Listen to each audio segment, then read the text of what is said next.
I think partially because I'm so chronically online and like I consume so much media that is like chronicling bad shit that there should be some reprieve from the awfulness I have to listen to and read all the time. When this is your experience of addiction, you begin to give up hope. Subconsciously, you don't think you're ever going to beat this problem. Why? Because the more you fight, the more you fail. And the more you fail, the more your brain is learning, we're not going to win this. Might as well give up. I thought, well, that feels like a cop-out. That feels like rejection of universal truths. So everything you think you know about the world or art or content, think the opposite. All right, so I started this journey where I came across this Potty Mouth video in which he was talking about the Billy Woods album. And I never heard of Billy Woods, but I was willing to listen to what he had to say because he has some interesting points at times. He essentially didn't like the album, and I'll let him explain it in his own words. About 2 weeks ago, I tweeted out that I listened to the new Billy Woods album, and I did not enjoy it. I was like, yo, I'm sure he's rapping amazing, but the beats on this shit is off. They were saying, yeah, nigga, skill issue. Feels kind of racist, white man saying I don't have a skill to do something, but essentially, he found that because it didn't have knocking beats, the message really didn't come through. I happened to look over into the recommended tab and I saw a video from Potty Mouth that was talking about Sinners. His reaction essentially flips, and well, I'll let him say it. Like I said on stream today, I do have an issue with people just saying like they're not taking anything away from it. I feel like that is like your brain dead.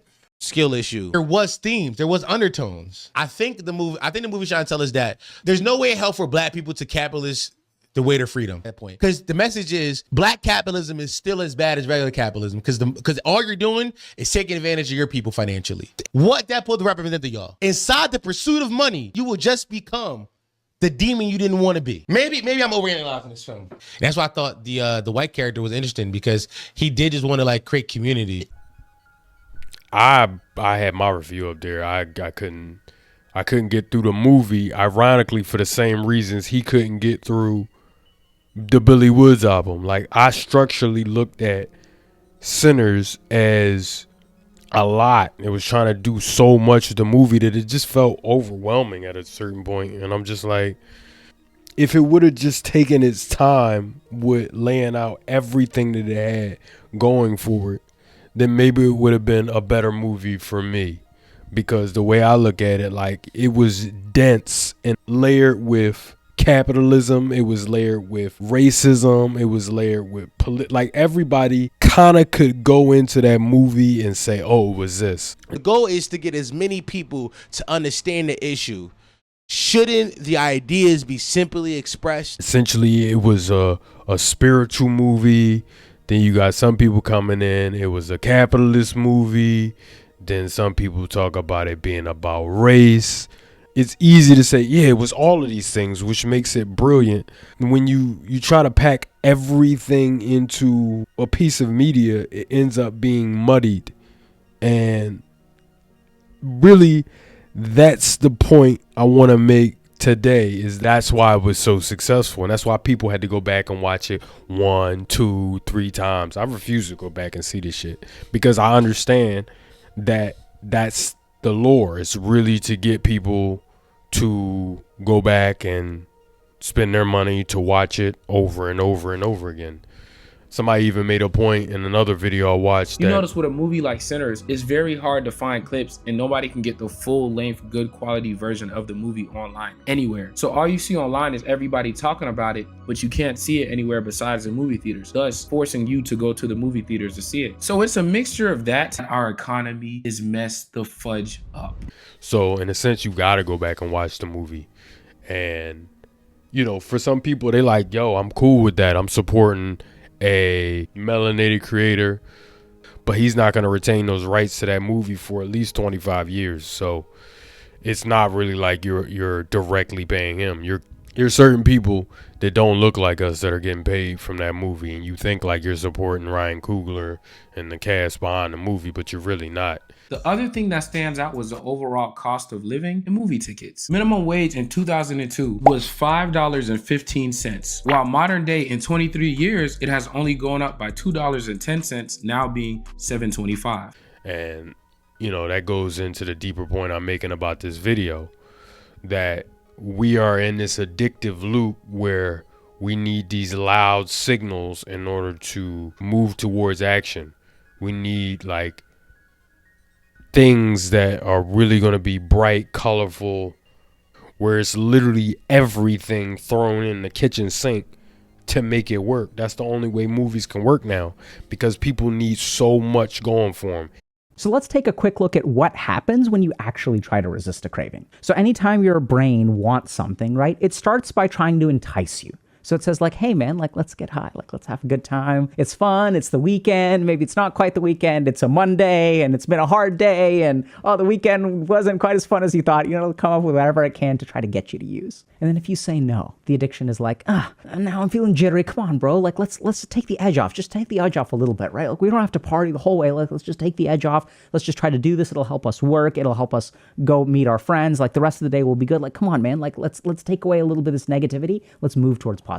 And then if you say no, then the brain starts getting pissed. Like, like now I'm going to give you withdrawal, right? You feel this withdrawal. We've got headaches. We've got stomach aches. We've got whole body pain. We're going to have a little bit of diarrhea. And then if you still white knuckle it, if you resist, then your brain gets angry at you, says, bitch, what do you think you're doing? We need this stuff. I told you we need this stuff. Look at how much we're hurting now. Now the headache intensifies. Now you have diarrhea. Now you're vomiting. And then ultimately, if you end up giving in, what your brain kind of says is like, why do you make me do this to you, man? Like, why do you have to make me hurt you so much in order to get what we need, right? It's just like hunger and thirst to your brain, where if you deprive your body, it starts to punish you. It literally sends you negative signals, not positive signals. It punishes you for not giving it what it wants. It has to be political. It has to be entertaining. It has to have cast that you know. It literally has to be perfect for the vampires that make this movie. In a sense, that movie created a spell, cast a spell on people. I don't want to dislike it, but I really understand like the black magic that was used on people to appreciate that movie. Now, people are of course going to defend it, just like in the movie itself, you had people who defended their choice of becoming a vampire. Now you're tapped into the culture. So just like Smoke and Stack, you don't want to harm your brother. You're going to let him go out and do the thing he wants to do. And there's a lot of our brothers and sisters that are out there who are now vampires in a sense. And in a sense, I think they always have been, to be truthfully honest. It's crazy just to think that, you know, the message without palatability is ineffective. Because if I wanted to just take in information, I will read a book. If I wanted to just take in information, I will read an article. These are forms of entertainment where I'm not expecting it to entertain me, but I'm expecting it to inform me. You got to dress it up. You got to dance a little. You got to make it a little bit edible. And, you know, that garlic just ain't going to hit for certain people. They had to put a movie out there like Sinners. They had to dress it up in a way that it wasn't going to get made, and he had to put up his own money, and it was a risk for the studio, and it was a sure bet that Ryan Coogler's movie was going to do some type of numbers. He did Fruitvale, he did Black Panther. His movie was going to make money, so let's not even pretend like it wasn't.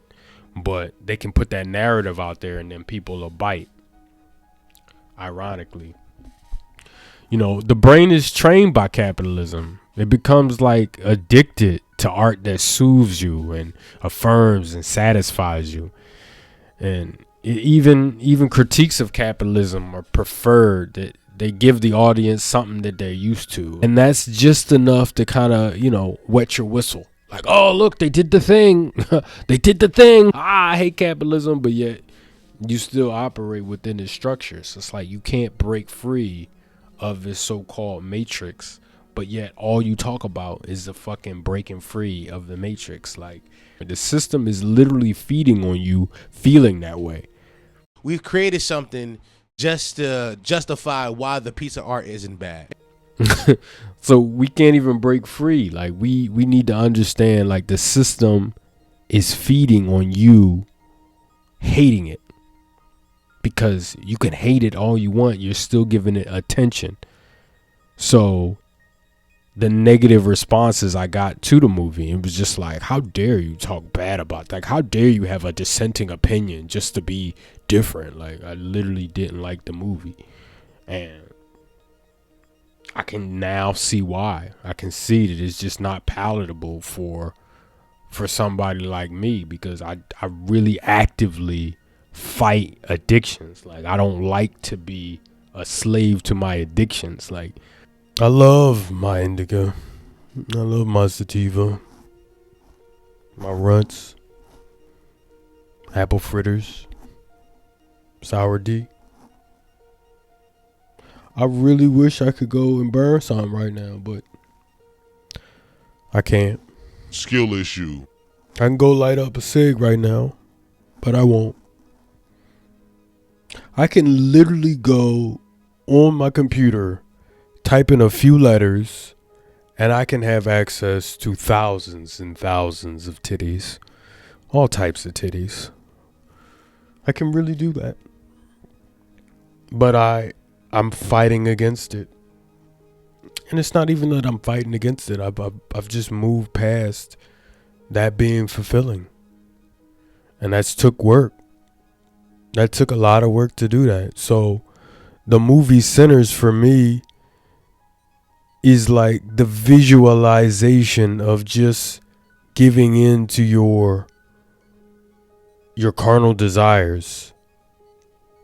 It literally is just that. So for me, it was a deeply rebellious thing to not go back and watch that movie again. Taxi post online that I didn't like it was a spit in the face to certain people, but for me, it just showed me my own growth. And if you out there and you're really struggling with addictions, then I hope this message finds you, and I hope that you can grow from it as well, because I don't want to be a slave to corporations that benefit from my biological reactions to dopamine, serotonin, all types of like neurochemicals. Feels disgusting that I'm giving up my mentality for that. As much as it makes me feel a certain type of way, it makes me feel even worse that I have to subject myself to that. So if you really are feeling offended, just know that there's a part of me that's offended that I'm not even giving way to these desires. So feel free to hate me in the comments. I know my body is upset with me 100 times more than you are. So we'll leave it at that.